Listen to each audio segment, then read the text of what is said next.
tiba-tiba beliau jalan pinjam motor, saya kira mau cukur rambut atau apa kan saya nggak tahu. Ternyata beliau nongkrong di depan halte bus depan Pasar Segiri. Ketemu sama Om Sinar pada situ sama salah satu staf beliau, nongkrong ngerokok di pinggir jalan itu. Tiba-tiba besoknya Pasar Segiri udah bersih aja gitu kan. Dan itu ternyata beliau mikirkan itu dari semalam.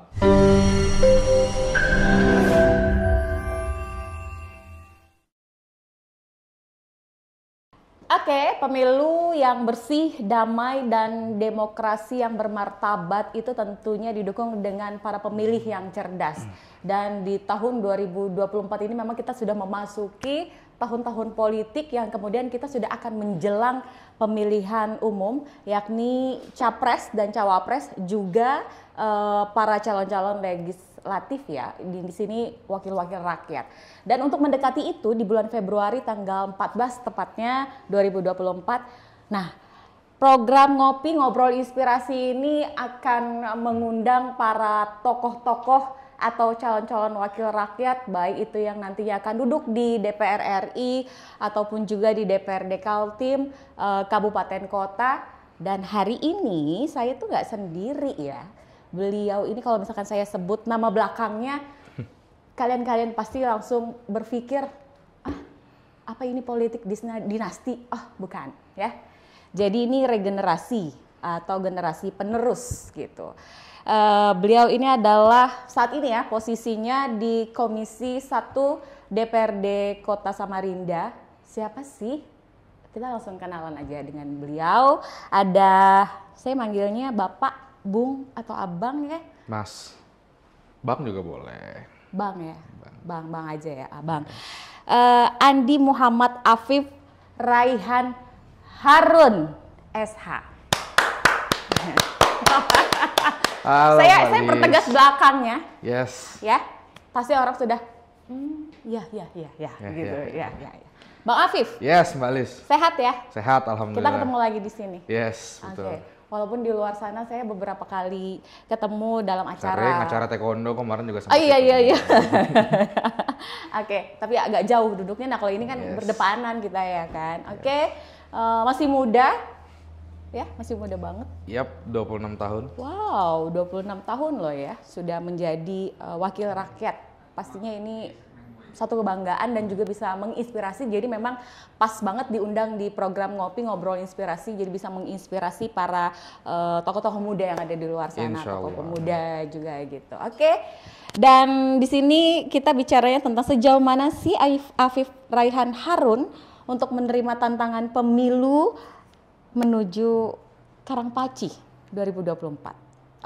Tadinya nih kan beliau di Basuki Rahmat ya. Yes. Terus mau beralih ke Karangpaci. Naik level sedikit lah. Kaltim tingkat 1. Yes. Pengalaman dulu kali ya. Ini memang terinspirasi dari sosok ayah? Oh, enggak. Untuk terjun di dunia politik atau mungkin ada paksaan? Enggak ada. Udah dari sendiri aja. Jadi kalau kita flashback dulu kuliah, saya itu ngambil sarjana hukum, Mbak.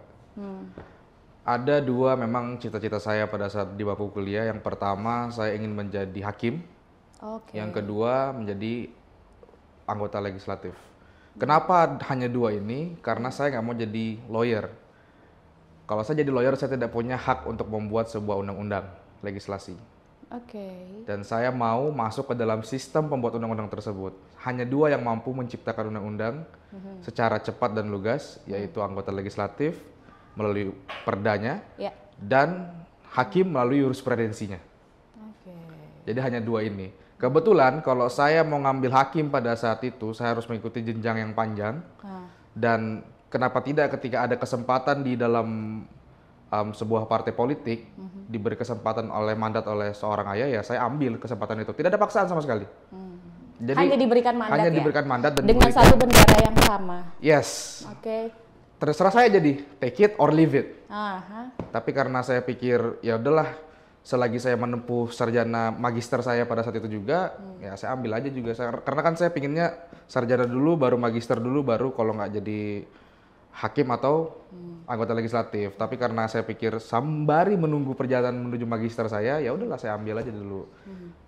anggota legislatifnya. Toh anggota legislatif 5 tahun kan, kita nggak tahu nih kedepannya saya terpilih lagi apa enggak. Betul. Setidaknya saya punya cadangan, yaitu saya ingin menjadi seorang ahli hukum. Setidaknya dari dua yang ingin dicapai tadi ternyata benar untuk pencapaian itu, dan sekarang duduk di legislatif ya.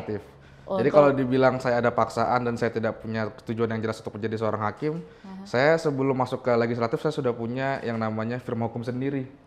Jadi tidak ada rencana saya untuk menjadi seorang legislator yang fasih begitu pada saat awalnya. Memang sudah tentuan mau. Itu memang awalnya waktu duduk pertama kali di sana, di kursi panas, ya. kursi panas wakil rakyat ya. Itu pengalamannya dulu gimana untuk mempelajari karakter anggota dewan yang lain? Pertama kan saya yang paling muda di sana. Otomatis kita tidak bisa juga seperti beberapa orang yang mengatakan harus tabrak sana sini dan segala macam. Kita juga harus pintar-pintar mempelajari. Tetap harus ada lampu merah, kuning dan hijau harus ada. Misalnya contoh, ada sesuatu yang kita mau rubah. Tapi kalau kita melawan arus secara terbuka, itu menimbulkan tendensius yang sangat luar biasa. Otomatis kita sebagai seorang politikus dan sebagai sarjana hukum harus pintar-pintar mencari celah bagaimana caranya apa yang diinginkan oleh warga kita ini bisa terrealisasikan tanpa harus ada gesekan atau friksi terhadap teman-teman dewan yang lain. Karena kan ada 45 anggota dewan dalam sana, Mbak. Betul. Otomatis setiap kepala mempunyai kepentingannya masing-masing.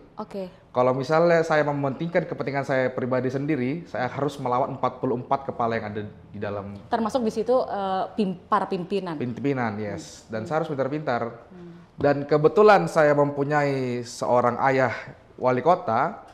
Maka ada baiknya saya menggunakan power tersebut untuk ke hal yang lebih positif. Iya, lebih positif, bukan negatif. Bukan. Jadi saya tidak pernah berbicara dengan beliau itu empat mata di rumah berbicara tentang politik. Saya kalau ada perlu pasti saya ke balai kota. Makanya mungkin Bali atau teman-teman yang lain sering lihat saya ke balai kota datengin Pak Wali. Saya pernah lihat deh, Bang. Sering saya ke sana. Mungkin kayaknya selisihan kayaknya. Cuma saya langsung tahu tujuannya. Jadi kalau saya mau ke Pak Wali atau kepala dinas, saya langsung ke sana. Saya nggak bertele-tele harus nongkrong dan segala macam. Itu saya. Biasanya itu kalau bertemu dengan seorang ayah ini hal-hal tertentu ya untuk dibicarakan gitu ya. Untuk kepentingan masyarakat Kota Samarinda. Untuk kepentingan warga Kota Samarinda dan terutama Samarinda Utara kemarin kan. Dapil di sana. Dapil di sana. Dan sampai detik ini pun saya masih rada jengkel dengan kepala Dirut PDAM sampai detik ini karena warga Samarinda Utara tidak pernah diperhatikan. Jadi buat kepala Dirut yang menonton ini, Dirut PDAM, saya tunggu janjinya. Kenapa nggak dapat air bersih? Nggak tahu alasannya dia apa. Udah dibaikin pipanya 3 kali lebih. Masih rusak di titik yang sama. Jadi sebagai wakil rakyat yang kemudian mewakili Dapil Samarinda Utara di sini, Bang Afif ini ya bersuara ya? Bersuara dan kemudian juga melakukan tindakan gitu ya? Dan contoh seperti yang tadi, kalau misalnya saya mau bersuara melalui dewan, saya harus melakukan sidak bersama teman-teman komisi. Sedangkan kan teman-teman komisi juga punya kepentingan masing-masing. Karena saya punya power tadi, maka saya gunakanlah power tadi untuk langsung ke dinas terkait. Itu pentingnya. Jadi politik itu bukan cuma hanya tentang kepentingan, tapi tentang kekuasaan. Makanya kapan kita punya kekuasaan ya kita bisa merubah suatu kota dengan benar. Jadi darah-darah politik dari sang ayah ini memang mengucur di Bang Afif ya? Gimana enggak Mbak, dari Kai, Om sampai Bapak kan semua orang politikus. Jadi memang dari kecil hidupnya di dunia politik. Jadi salah satu yang mewakili atau generasi penerusnya Bang Afif di sini. Insya Allah. Nah ini kan sekarang memang 5 tahun kita satu periode ya, satu periode di Basuki Rahmat. Terus kemudian di 2024 ini naik satu tingkat, Kaltim provinsi ya. Ini memang dari Bang Afif sendiri yang ingin naik tingkat ke provinsi. Jadi saya ketika itu ditanya oleh teman-teman di DPC, di DPC Gerindra, apakah saya akan lanjut di kota atau pindah ke provinsi. Saya mikir tuh, kalau saya lanjut di kota, ruang lingkup saya hanya Samarinda Utara dan saya tidak bisa banyak berbuat apa-apa untuk PAD kota kita. Tujuan utama saya kan untuk membantu kinerja pemerintah kota juga. Betul. Jadi ada alangkah baiknya kalau saya maju ke provinsi dan begitu banyak celah PAD kita bisa meningkat di sana. Salah satunya dari pendapatan jembatan. Ini mungkin tidak pernah terfikirkan hal-hal mikro seperti ini. 5 atau 6 bulan flashback kembali kemarin, saya habis dari Palembang. Saya tahu di sana ada jembatan Ampera, persis sekali sama jembatan kita, Sungai Musi, sama dengan Sungai Mahakam itu mirip sekali. Ada kapal tongkang di mana-mana berseliweran di bawah jembatan Ampera. Saya tanya dengan wakil ketua DPRD provinsi di sana, kebetulan dia dari partai yang sama. Beliau bilang PAD dari pendapatan dari kapal-kapal itu lewat di bawah jembatan Ampera itu langsung masuk ke kota Palembang.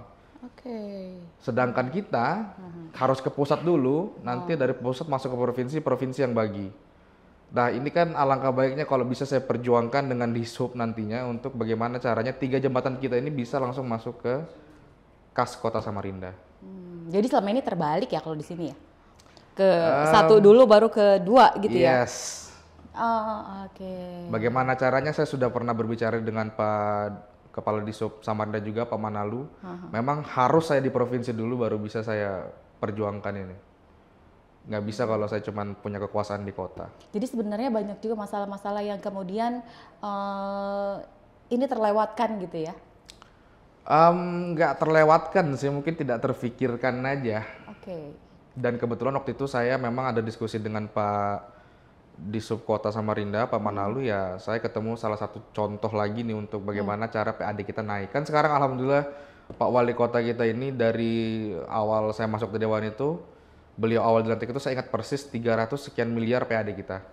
Dalam kurun waktu di bawah 3 tahun, beliau berhasil menaikkan sampai di angka 800 miliar. Betul.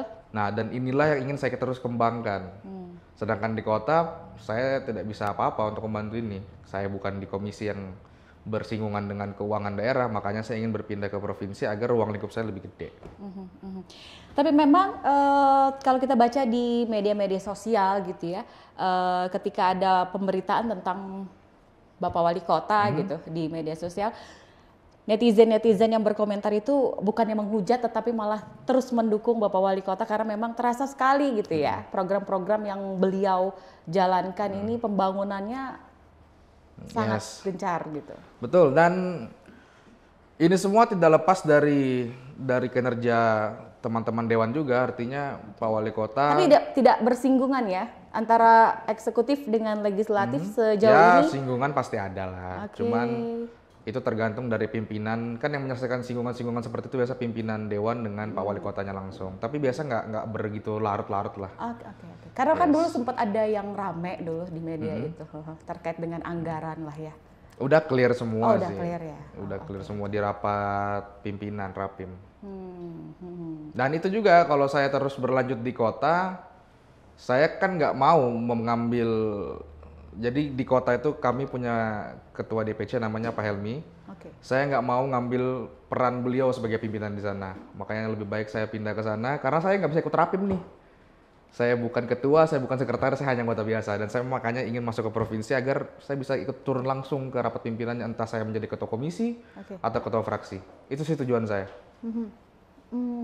Tapi biasanya ada wakil-wakil rakyat yang kemudian akan meneruskan dulu gitu ya di kota misalnya gitu. Untuk satu periode baru mereka naik ke provinsi gitu. Tapi kalau Bang Afif sendiri ternyata memang dia lebih memilih untuk satu periode di sini kita lanjutkan naik satu tingkat di provinsi gitu ya. Karena memang ada beberapa program gitu ya Bang ya. Program saya bawa gagasan soalnya Mbak.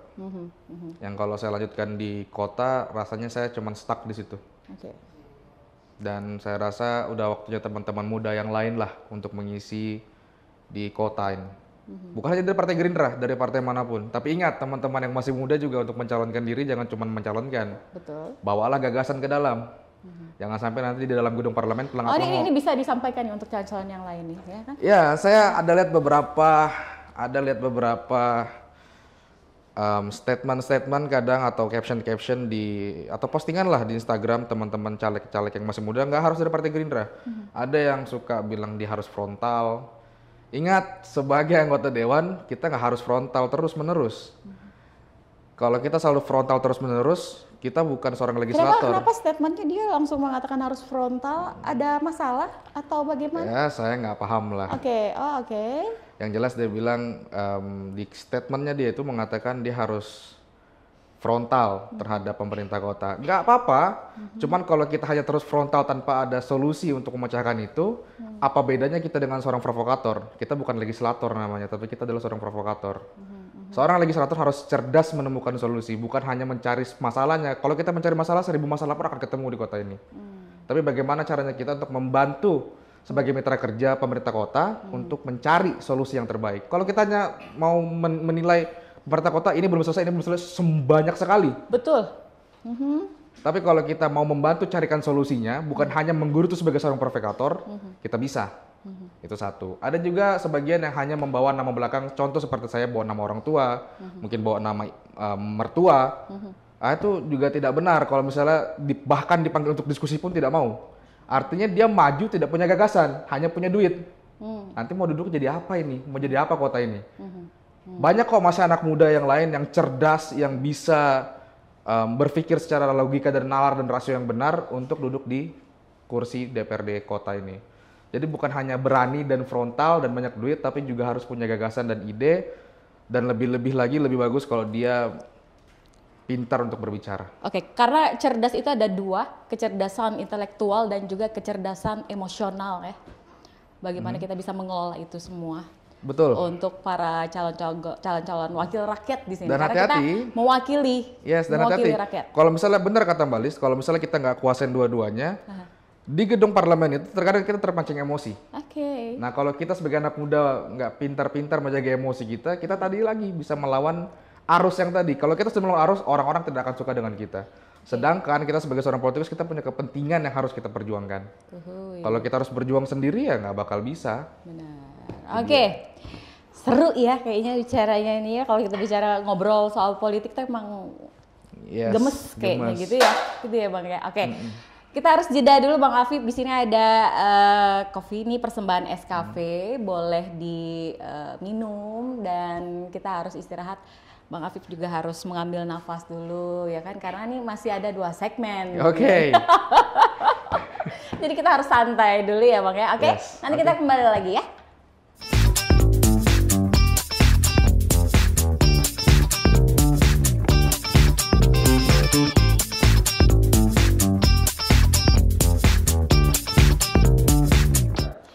Ya, kita kembali lagi di program Ngopi Ngobrol Inspirasi. Di segmen 1 tadi kita sudah ngobrol-ngobrol sedikit perjalanan dari Bang Afif ya, gitu.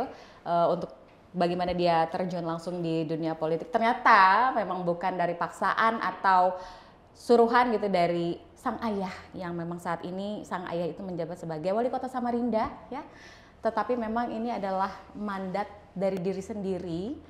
Karena ada 2 tadi pilihan dari Bang Afif ya kan, hakim dan kemudian juga anggota legislatif gitu, karena ingin terjun langsung dalam membuat undang-undang gitu ya. Oke.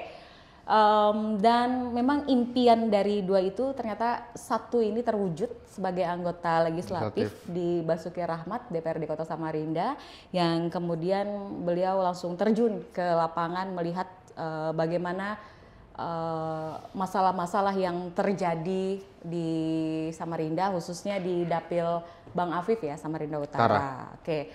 Satu keluhannya tadi sudah disebutkan sama Bang Afif, itu tadi ya soal air bersih. Tapi ternyata soal perairan ini ya cukup dirasakan bukan hanya mungkin di daerah Samarinda Utara, tetapi juga di berbagai.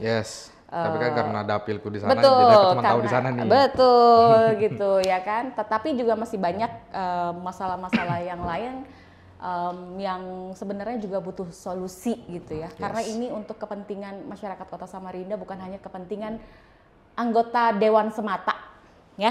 Oke. Dan di segmen kedua ini tentunya juga kita pengen tahu di Komisi 1 dulu ya Bang Afif ya. Oke, di Komisi 1 kan yang kita tahu itu yang sering sidak ke mana sih, ke tempat-tempat THM, terus guest house, guest house gitu. Gitu-gitu. Iya benar, guest house. Terus apa lagi ya kalau di Semua yang bersengketa lah pokoknya. yang soal-soal hukum lah ya, kalau Yes. yang Komisi 1 itu Karena ya. kita kan membawa pemerintahan dan hukum, Mbak Lis. Betul, itu langsung berkaitan Berkaitan sebenarnya. erat dengan kita. Betul. Nah, tentunya juga banyak kegiatan yang dilakukan sama Bang Afif dan teman-teman di Komisi 1 juga Banyak. gitu ya. Oke. Kalau untuk sidak menyidak dan segala macam itu kenapa sih semua terkait dengan perizinan atau apa tuh Bang Afif biasanya? Rata-rata sih pasti perizinan, Oke. karena kan sengketa tuh biasa, sengketa tanah antara warga dengan pemerintah kota, atau antara warga dengan warga atau perusahaan gitu kan, Oke. banyak lah. Kalau enggak juga masalah perizinan minuman beralkohol, Ya, minuman keras gitu. minuman Apa sih keras. lagunya Rhoma Irama gitu tuh apa sih? Beda generasi sudah nih Mbak, kalau aku mau nyanyi. Iya ya. Iya, aku nggak tahu. Iya. Aku juga nggak tahu sih. Bang Garit tahu nggak? Nggak. Minuman keras maker.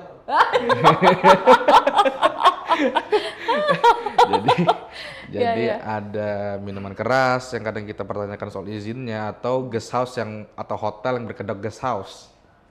Oh ada. Ada. Walaupun syariah. Walaupun syariah. Oh. Jadi Syariah fasilitasnya ternyata sudah hanya kedok semata gitu. Enggak ya? Ya Bang.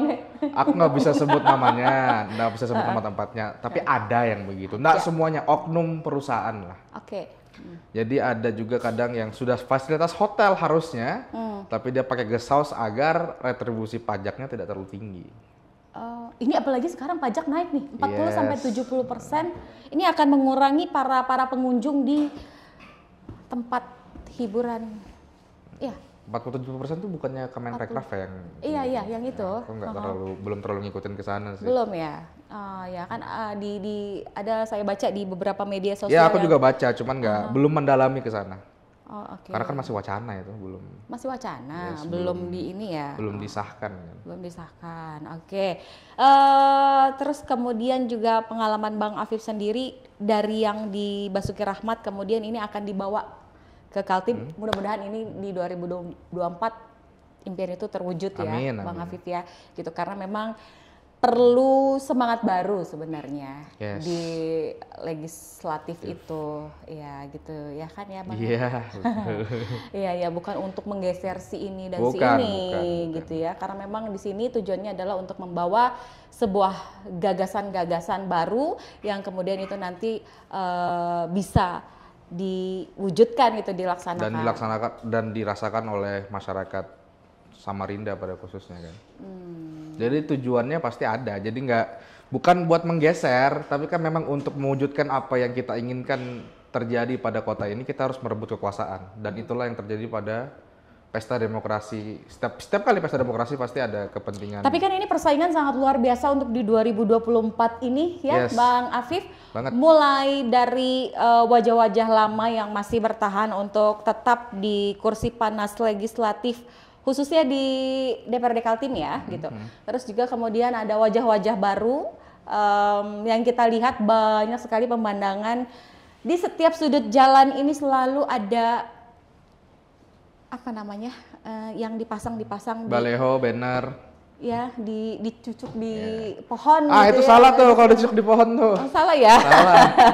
Nggak boleh. Perkenalan secara tidak langsung lah ya. Yes. Gitu ya. Apalagi kalau saya Reklamaku di mana-mana lagi. Gede-gede lagi. Iya, tapi kan yang benar yang ada barcode-nya ya, itu artinya kan membayar pajak tuh. Yap, betul. Ya kan gitu. Karena kan sekarang kan kalau alga itu kan memang harus bayar pajak gitu. Nggak serta-merta langsung dipasang sembarangan aja gitu ya kan. Jadi kalau saya kan awalnya kenapa saya masang besar-besar dan ada Betul. barcode-nya gede juga. Betul. Kan itu yang pada pertama kali saya lihat tuh yang ada barcode-nya waktu itu Bang Afif ya, karena yang lain-lain tuh belum ada gitu. Jadi Ini kalau- saya bukan ini ya, bukan menjilat ya. Saya kan orang hukum, Mbak. Oke. Jadi Oh, gitu ya? Iya, pasal 1 ayat 3 Undang-Undang 45 Indonesia adalah negara hukum. Oke. Apapun yang kita lakukan kita harus taat dengan hukum. Betul. Perwalinya sudah ada, perdanya sudah ada saat itu, ya harus dilaksanakan. Jadi ketika saya pasang, saya sengaja saya besarkan barcode-nya itu biar teman-teman yang lain meniru. Karena jangan sampai kita mau menjadi anggota dewan, sudah jelas 3 fungsinya, legislasi, anggaran, dan pengawasan, Betul. tapi kita tidak melaksanakan salah satu fungsinya. Iya. Yaitu ada Ya, di apalagi dalam, di sini kan anaknya Bapak Wali Kota terus kemudian tidak taat hukum atau aturan. oh enggak, terlepas daripada itu. Saya Nah, ini, iya. saya kan sarjana hukum, Mbak. Jadi ada rasa apa ya, rasa sakit hati sendiri kalau saya tidak mengindahkan hukum yang berlaku. Wah, ini keren nih, tepuk tangan dong. Itu menjadi apa ya? Menjadi beban moral bagi seorang sarjana hukum. Seharusnya. Oke. Karena kita disumpah ketika mau lulus. Iya, jangan sampai kita melanggar itu. Jangan sampai malu rasanya kita sebagai sarjana hukum melanggar aturan yang berlaku. Betul. Jadi ketika ada warga bilang, kayak kemarin contoh ada reklama saya yang melanggar aturan karena saya mungkin kurang, ada satu di dekat Big Mall sini. Kenapa? Di atas parit, saya tidak perhatikan itu. Oh, oke. Dan ketika sudah begitu saya tidak melakukan perlawanan karena memang sudah jelas peraturannya, Salah saya cabut, itu ya? saya salah. Karena memang salah ya. Dan saya cabut, saya mohon maaf soal itu. Siapapun yang salah bagi para calon-calon itu, Gak usah ngeyel lah, Iya, nggak usah apalagi ngeyel. kalau sudah ada peraturannya. Ingat bro, pasal 1 ayat 3 Undang-Undang 45, negara Indonesia adalah negara hukum, bukan negara ngeyel-ngeyelan tuh. tapi kayaknya banyak banget yang suka ngeyel-ngeyel di luar sana tuh ya, gitu ya. Ya mungkin sok pintar, sok jago. Kalau persiapan dari Bang Afif sendiri untuk di 2024 menuju Karangpaci lah ya, menuju Karangpaci ini apa aja yang sudah dipersiapkan? Masih sama waktu mau ke Basuki Rahmat atau mungkin lebih gencar lagi nih? Enggak juga lebih gencar sih. Saya sendiri pribadi itu enggak juga dibilang santai, enggak juga dibilang gencar. Sunyi senyap tapi pasti. Enggak juga, tetap turun ke warga, cuman bedanya mungkin pada saat waktu di kota. Sosialisasi terus? Sosialisasi terus. Oke, dengan ibu-ibu, dengan anak muda atau apa? Anak muda jarang. Oh, oke. Mama ya? Mama iya. Oh, mama. Kenapa kok suka mama? Gimana ya, mama itu udah mewakili semuanya gitu. Oh, oke. Kalau generasi muda kan biasa saya nongkrong aja udah tahu nih apa sih yang mereka inginkan. Tapi kan kalau mama ini kadang kita harus mengganggu waktu masaknya, mengganggu waktu ngurus suaminya. Jadi saya kadang pingin juga mereka ini maunya seperti apa. Dan mereka militan suaranya. Kebanyakan mereka inginnya seperti apa sih?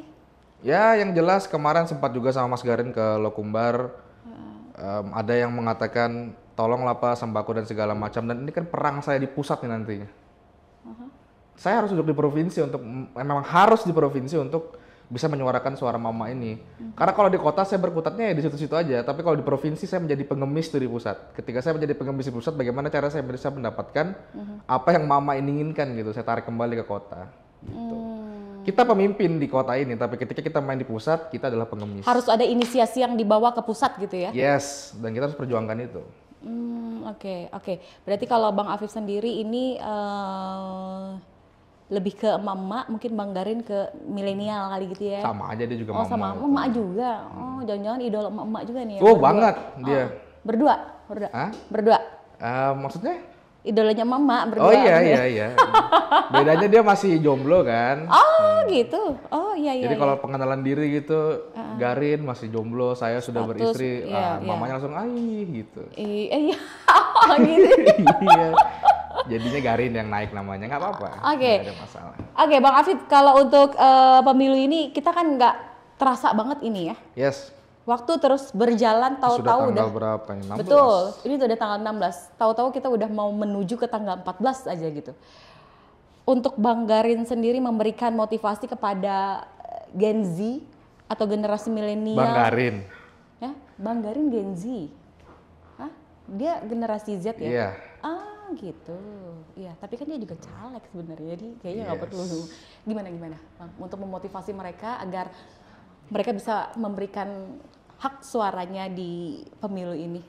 Dan terutama untuk Kota Samarinda agar tetap terus kondusif dalam pemilu 2024. Jadi kalau saya boleh berpendapat kepada teman-teman yang generasi Z, jangan acuh terhadap politik. Karena ingat,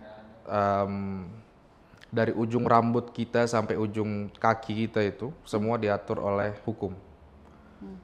Jadi kalau misalnya kita salah memilih seorang legislator, maka saya sudah yakinkan peraturan itu tidak akan benar. Dan karena tadi yang saya katakan dari ujung kaki sampai ujung rambut kita diatur oleh hukum, hukum itu sebenarnya apa sih? Hasil dari kinerja politik. Tidak mungkin ada sebuah produk hukum kalau tidak ada politik. Jadi kalau sudah politiknya saja tidak benar, pasti produk hukumnya sudah tidak benar. Oke. Jadi kalau misalnya generasi Z bilang saya nggak mau memilih atau saya mau golput aja, oh jangan. Karena di 2045 tadi udah dikatakan Indonesia akan mencapai masa emasnya dan itu sudah pasti. Karena sudah mencapai angka produktifnya di 2045. Kalau teman-teman tidak memulai dari sekarang dan malah memilih golput atau acuh tak acuh kepada politik, terus siapa lagi akan mau Indonesia ini 2045 emas nantinya? Jadi memang sudah seharusnya teman-teman yang masih muda menggunakan hak suaranya dan menilai siapa yang kira-kira pantas untuk duduk di kursi legislatif. Tidak harus anak muda juga, nggak harus anak muda juga yang anak muda memilih anak muda, tidak harus. Yang jelas mereka harus cermat dan teliti memilih calon wakil rakyat mereka.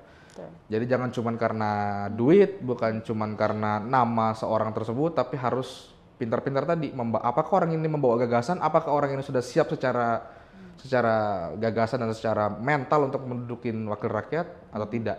Gitu sih. Oke, keren nih ya. Mudah-mudahan itu bisa langsung ditangkap sama generasi muda ya, generasi muda di Kota Samarinda.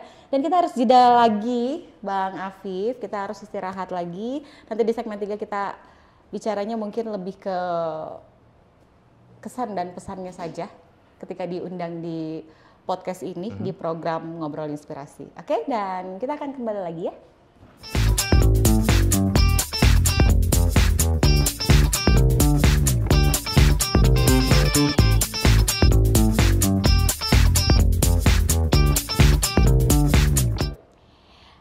Kita nggak terasa udah di segmen ketiga Bang Afif, ya kan?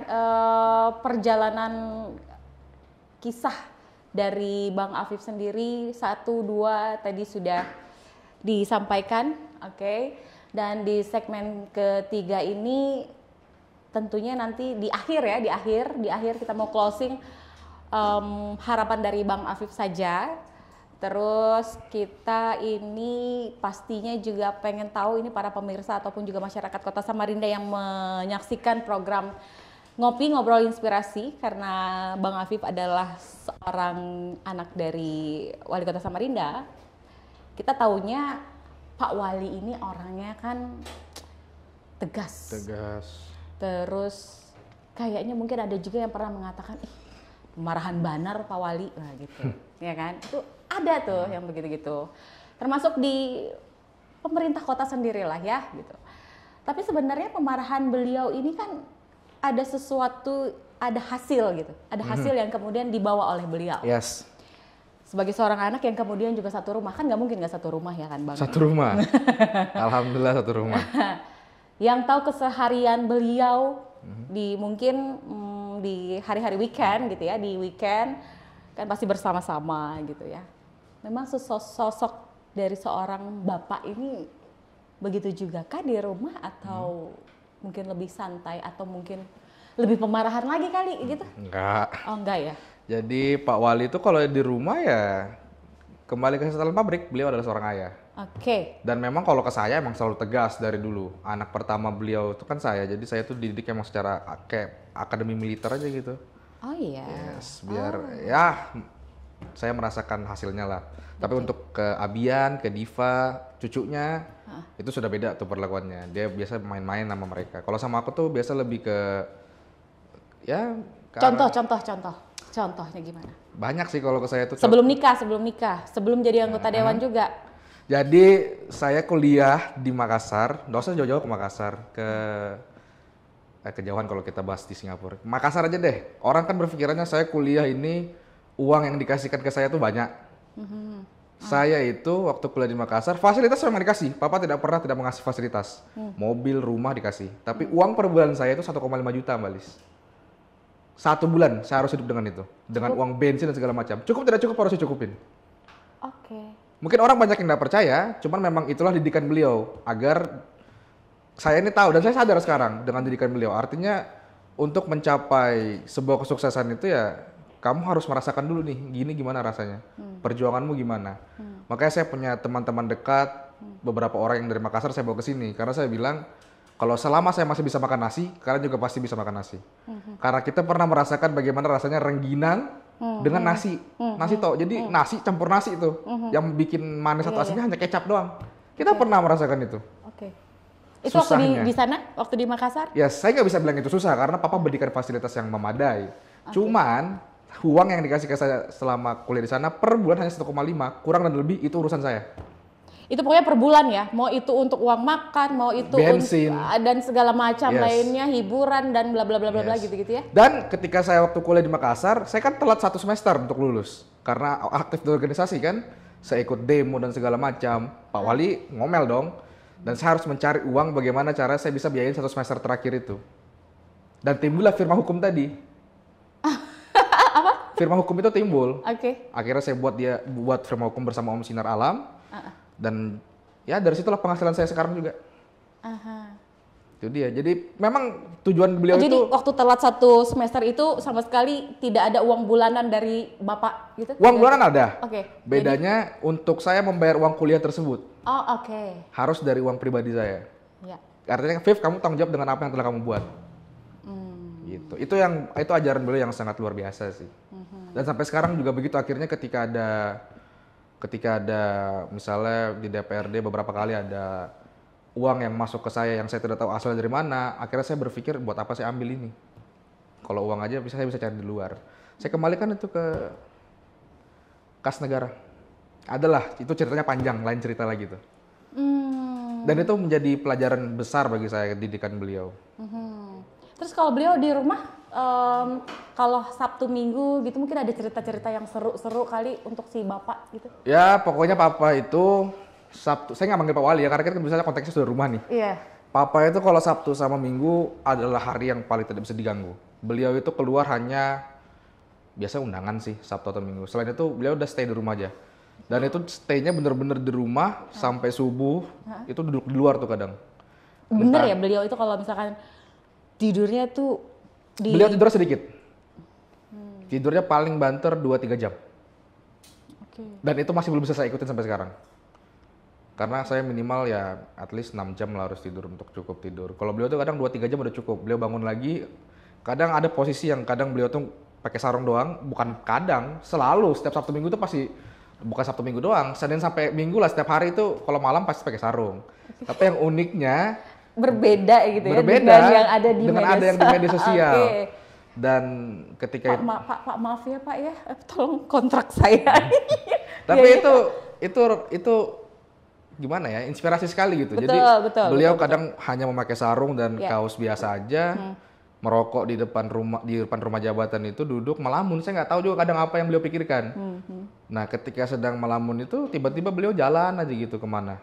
Dan pakai mobil. pakai motor. Pakai motor, ya motor orang dirujak lah, entah kadang motor satpol atau motor siapa beliau pinjam. Beliau keluar pakai helm, nanti ketemu sama Om Sinar atau mungkin tim percepatan di luar, pasti ada saja tuh yang berubah besoknya. Jadi beliau kadang melakukan sidak dengan sendirinya tanpa ada perlindungan dari pengawal atau ajudan. Dan itu tipikal beliau, sampai detik ini beliau masih melakukan hal itu. Jamnya jam berapa, saya biasa nggak bisa tebak, kadang subuh, kadang malam, kadang tengah malam, terserah beliau. Iya. Yang jelas kegiatan beliau hari-hari itu ya begitu tuh. Sabtu Minggu tuh nggak bisa diganggu. Oke. Jadi memang apa yang kita lihat di media sosial dengan cerita yang tadi kita dengar ini dari Bang Afif ya. Ya oke itu beda ya gitu. Beda. Jadi kadang ada orang bilang nggak bisa kah temukan sama Pak Wali Sabtu Minggu, nggak berani kita. Karena Sabtu Minggu waktu beliau santai dan waktu beliau untuk memikirkan ntar Senin mau ngapain nih. Terkecuali kalau memang dari beliaunya sendiri yang terkecuali dari menentukan beliaunya waktu sendiri. itu. Oke, saya bisa gitu misalnya gitu ya. Tapi kebanyakan beliau lebih suka nyantai dan mikir sih. Jadi udah ditetapkan tuh nanti Senin sampai Jumat nih beliau harus ngapain. Ya yang paling gampang tadi yang kita bicarakan itu soal Pasar Segiri tuh. Saya ingat persis malamnya beliau pergi sidak sendiri. Saya nggak tahu kalau beliau ke Pasar Segiri tuh, kalau nggak Om Sinar yang ceritakan. Dengan yang sarungan tadi. Sarungan. Naik motor. Karena saya pas lagi duduk di luar, tiba-tiba beliau jalan pinjam motor. Saya kira mau cukur rambut atau apa kan saya nggak tahu. Ternyata beliau nongkrong di depan halte bus depan Gor Segiri, depan Pasar Segiri. Oke. Ketemu sama Om Sinar pada situ sama salah satu staf beliau. Nongkrong ngerokok di pinggir jalan itu. Tiba-tiba besoknya Pasar Segiri udah bersih aja gitu kan. Dan itu ternyata beliau mikirkan itu dari semalam. Ini hal unik yang belum bisa saya contoh sampai sekarang. Oke. Ya keren banget. Keren. Oke, Makanya banyak sekali komentar-komentar yang ada di media sosial itu, Pak, lanjut terus, lanjut terus, lanjut Yes, terus. beliau gitu itu ya. saya bisa katakan 24/7 tidak pernah berhenti memikirkan kota ini. Jadi apapun yang beliau lakukan pasti yang dia pikirkan Samarinda ini gimana dan bagaimana solusinya. Itu tadi saya bilang seharusnya sebagai seorang pemimpin kita bukan hanya mencari masalahnya di mana, tapi cari solusinya. Apa bedanya kita dengan seorang provokator jika begitu? Oke, keren.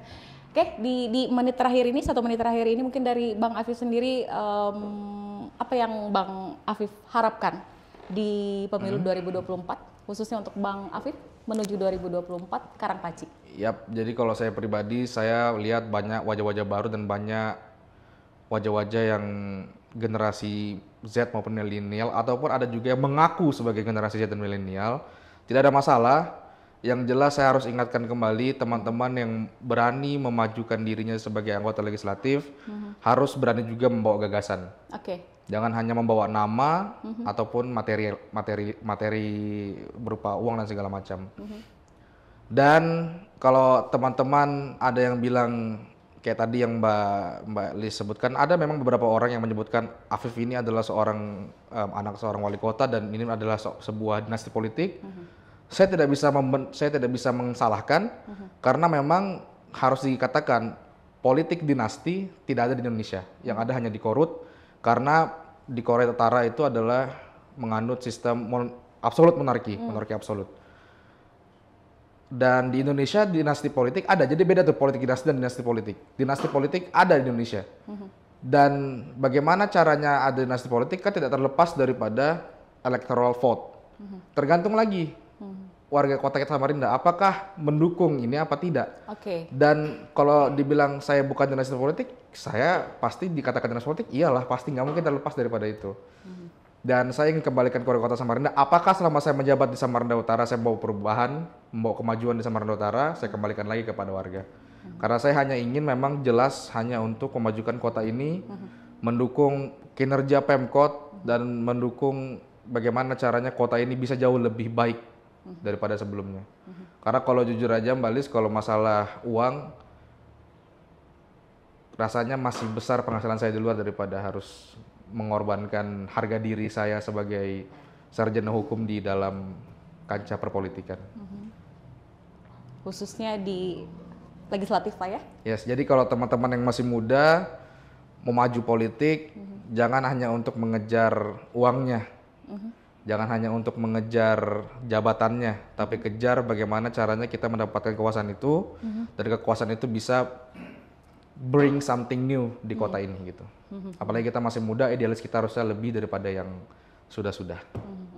Oke, jadi sebagai calon wakil rakyat gitu ya, yang ingin maju di 2024 ini bukan hanya memberikan uang, kemudian juga untuk menaikkan popularitas gitu ya, agar mereka ini bisa lebih dikenal lagi dan segala macam lainnya, tetapi tidak bisa memberikan feedback gitu ke masyarakat Kota Samarinda khususnya gitu ya, karena memang yang dicari oleh masyarakat sekarang yang memang tuh udah cerdas banget masyarakat sekarang. Kadang ada yang berpikir, oke, saya sudah punya pilihan tapi nggak apa-apa, uangnya aja diambil, saya nggak pilih orangnya, saya sudah punya pilihan yang lain gitu, karena memang masyarakat ini sekarang lebih melihat kinerja dari wakil rakyat daripada hanya yang sekedar mengumbar janji-janji semata gitu. Oke. Terima kasih Bang Afif, mudah-mudahan 2024 ini menjadi tahun kemenangan bagi mereka-mereka calon legislatif yang memang ingin membawa perubahan untuk Kota Samarinda dan juga Kalimantan Timur ya. Kita harapkan di pemilu ini bisa selalu damai, kemudian juga kondusif, walaupun berbeda pilihan, tetapi kita tetap menjalin hubungan silaturahmi itu jangan sampai terputus. Dan satu lagi sebelum saya tutup, saya ingin mengingatkan juga ada beberapa teman-teman caleg yang kadang menyalahkan tentang pemimpin yang lama. Untuk menjaga pemilu damai seharusnya kita tidak boleh menyalahkan pemimpin-pemimpin yang sudah-sudah, karena harus kita akuin dengan berkat tangan-tangan beliau-beliau yang sebelum ini, entah itu dari anggota dewan yang sebelumnya atau wali kota yang sebelumnya, kita bisa berdiri sampai sekarang ini karena berkat tangan beliau. Terlepas daripada salah apa tidaknya, kita kembalikan kepada warga dan kepada Tuhan Yang Maha Kuasa. Jadi selebihnya ya kita tetap harus mendukung dan melanjutkan kinerja yang sebelumnya, bukan menyalahkan dan menjatuhkan lawan yang lainnya. Kalau mau memegang kekuasaan, mau hebat, jangan pernah menjatuhkan orang lain. Itu pesan saya, karena banyak sekali saya lihat yang selalu bertentangan dengan pemimpin sebelumnya, menjatuhkan ini dan itu. Sekarang saya tanya, emang kalau kalian duduk mau lakukan apa? Betul. Apalagi belum ada basic sama sekali gitu ya di perpolitikan, di kancah politik gitu. Ada yang sudah punya profesi satu, ya sudah profesi itu aja, nggak usah jadi caleg, itu juga ada tuh. Saya tahu arahnya kemana. Ya, kita kalau saja. Oke. Saya titip salam buat Bapak, Siap. Bang Afif. Siap. Saya juga sebenarnya ingin mengundang beliau sih. Boleh ya, Bang Afif ya? Tergantung ajudannya, kan ajudannya yang ngatur. Oke, mudah-mudahan lah nanti itu suatu saat kita bisa tercapai gitu ya. Amin. Kita bisa undang beliau juga karena kita perlu sosok beliau di podcast ini karena memang beliau itu sangat-sangat menginspirasi bagi Banget. ya, bagi seluruh apalagi masyarakat Kota Samarinda yang begitu sangat mencintai beliau karena memang pembangunan ini yang lagi gencar-gencarnya dilakukan. Ya, kita sudah bisa merasakan hasilnya lah ya. Oke, terima kasih sekali lagi, sukses dan sehat selalu Bang Afif. Salam buat keluarga semua. Siap. Oke, sampai jumpa lagi di program Ngopi Ngobrol Inspirasi. Saya Indarti, pamit, sampai jumpa.